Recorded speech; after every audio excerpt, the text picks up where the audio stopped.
We are extremely pleased that you are here.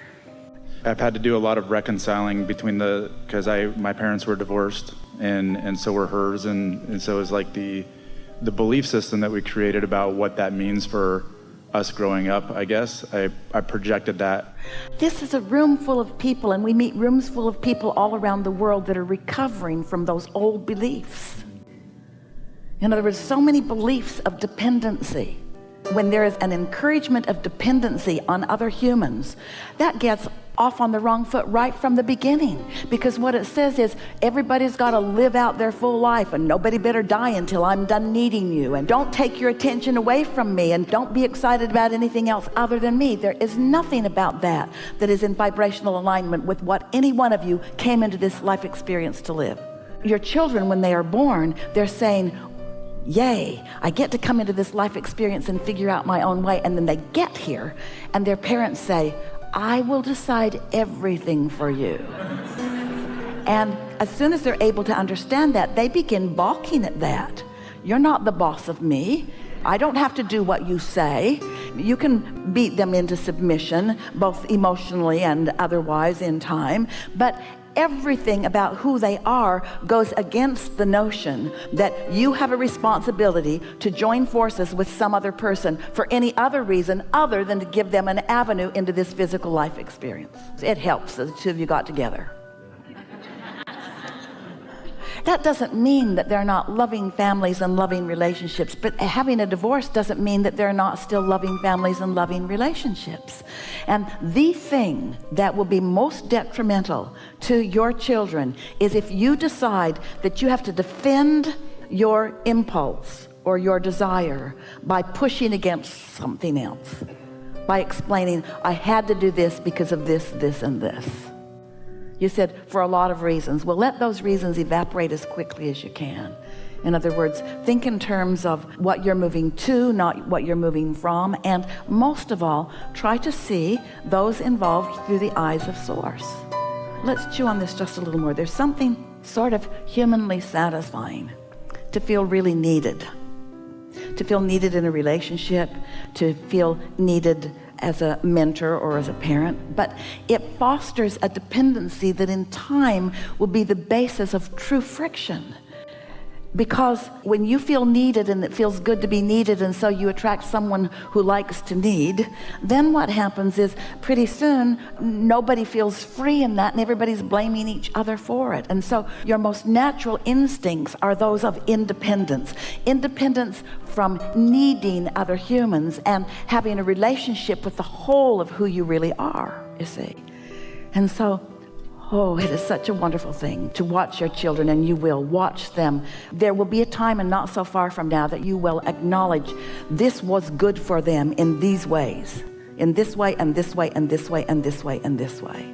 We're just going to throw some questions out to all of you and see how you're doing with this, because we can feel confusion in the room. We get why. So which feels better to you from the core of who you are? People who are dependent on you, or people who have found their own autonomy and connection? Which feels better? It's clear to you, isn't it? Which feels better? To be wanted and needed. Let's see if we can pose this in a way that will really break some things loose within you. Which feels better? To be needed and wanted, because we're not making too much separation between those two, between being needed and wanted and being loved. Which feels better? To need or to love? Which feels better? To expect a positive outcome or expect a negative outcome? Which feels better? To see weakness or to see strength? Which feels better? To see stability or to see instability? You know from your own life experiences what feels best to you. So when you stumble on a thought that's fostered from a belief, and some of those beliefs go way back, and you feel discord, just stop and say, what is this discord about?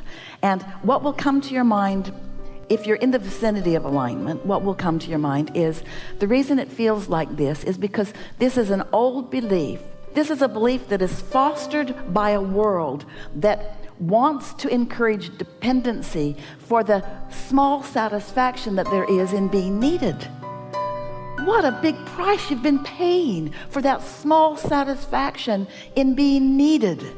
Do you really want your children to need you, or do you want them to stand strong and just adore life, adore their life, adore you, adore their mother? In other words, don't you want that? And none of that's on the table. This is not either or. Stay and ruin their lives, or go and ruin their lives. You're not in charge of whether they have a good life or whether they don't have a good life. You're in charge of whether you do, and you teach by the clarity of your example. So if you make a decision that you're going to go, and then you go and you feel guilty, or you go and you worry about them, then what example are you offering? But if you go and you stay in alignment, and you go and you still love yourself, and you go and you still love their mother, and you go and you still love them, what example are you setting?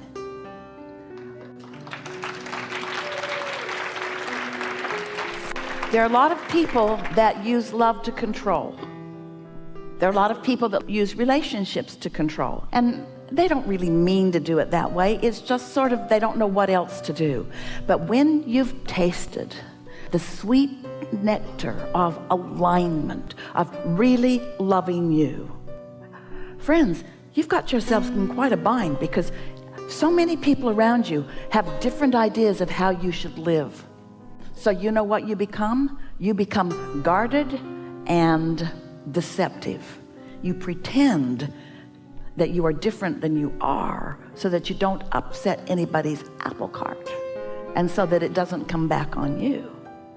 But when you are tuned in, tapped in, turned on, and you're in love with life, and you've got source energy flowing through you, and your timing is such that you just say the right thing at the right time, and you feel good, and you rendezvous with those who are in harmony with you, you live happily ever after, and it's their job to do the same for them.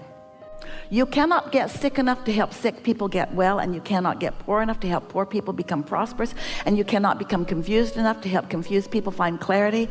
You cannot become unhappy enough to help unhappy people become happy. All you can do is tune to the fullness of who you are and radiate that outward, and those who want some of that will gravitate to you, and those who are in some other vibrational thing will gravitate from you. It's not your job to uplift the world, it's your job to uplift yourself. And in doing so, others who are in the vicinity will be uplifted also, you see. Yeah. We think it is an interesting thing that humans, you put yourself in boxes and you say, this is the box of happiness. Let's call it marriage. And this is the box of unhappiness. So this is the way we would like you to look at this from now on. So here is all of humanity. And humanity is sometimes deliberately and knowingly, but mostly accidentally and by default. They've defined themselves in different categories. So there's Republicans and Democrats, and there's gay people and straight people, and there's married people and single people, and there's every distinction that you can imagine. There are piles of people, and they get together in their piles, and they feel self-righteous about the pile that they've defined and critical of almost all the other piles. And then you bang around with each other and say, isn't life interesting? And we say, we only see two piles. Those under the influence of source right now in this minute, and those under the influence of something else right this minute. And every pile has some of each in it. And so if you just decide that you're going to be tuned in, tapped in, turned on, regardless of married or divorced, or regardless of this or that or the other, if you decide that you're going to be all that you are, the law of attraction will bring to you, because of the consistent vibration that you are emitting, what's a vibrational match to you, you see. And you can stop the futile, pretentious hypocrisy of pretending to be a whole lot of things that you have never wanted to be for the sake of those who haven't figured out how to make their own life work. Yeah. And by that we pretty much mean all other people. All other people. It's their job to be happy, and it's not your job to perform in a way that makes them happy. And freedom comes from only that understanding. You're so free you can choose bondage. You're so free you can choose a thought that aligns you, or a thought that causes a tug of war within you. But you will never find a philosophy or a way of life that is offered by any group of people, that as you follow it right down the line, it will bring you utter happiness. There is nothing like that. That's not what you came for. You didn't say, I'll come into physical experience and I'll figure out who's right and wrong, and I'll join the groups that's right and condemn the groups that are wrong. People act like that's what their assignment was, but it's certainly not what they intended. You came to live happily ever after. You intended to let life show you what you want for now. And you intended to line up with that and find the fullness of that and let those thoughts turn to things while you define more and more and more. You're in a constant state of becoming. And unless you allow yourself to become, you will never feel satisfied. And almost everyone will resent every single person that they feel is holding them back. Do you know? I'm going to say it again. How you doing out there, by the way? Satisfaction comes from only one place. Satisfaction comes from having an intention and moving in the direction of it. And so you could not get together in a focus group and talk about what you should or shouldn't do and then take the consensus and decide that that's what you're going to do. That would not bring you satisfaction. It would bring you deprivation, and it would bring you eventual resentment. Yeah. And I feel that too, because, you know, I made that decision out of a space of complete alignment, and then got out of alignment when I started listening to the focus group. Yeah. You know, this is going to sound strange to you in this context, but it's what we call buyer's remorse. So buyer's remorse is this.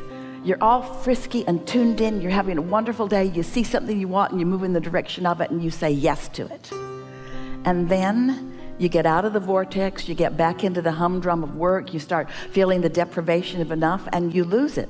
And buyer's remorse is you were in alignment and that's why it seemed like a good idea, and now you're not in alignment and that's why it sounds like not a good idea. And it's hard because the peanut gallery wants to define what's right or wrong for you to want, and they don't get to do that. Which brings you around to the most significant thing that someone who's decided to live happily ever after will have to come to know. And that is, you have to give up on caring whether other people get you or not. Because other people are so diverse that they can't all get you. And then how do you decide which ones you want to get you? And then you have to analyze them to see if they're worth you letting them get you. And then you run around from group to group trying to decide if you've given yourself over to a group that's asking. It's an impossible situation. Or you can be who you are and line up with who you are and radiate your clarity and love and appreciation of life to anyone who gets near you. And those who aren't ready for that, they'll bounce the other way. They will.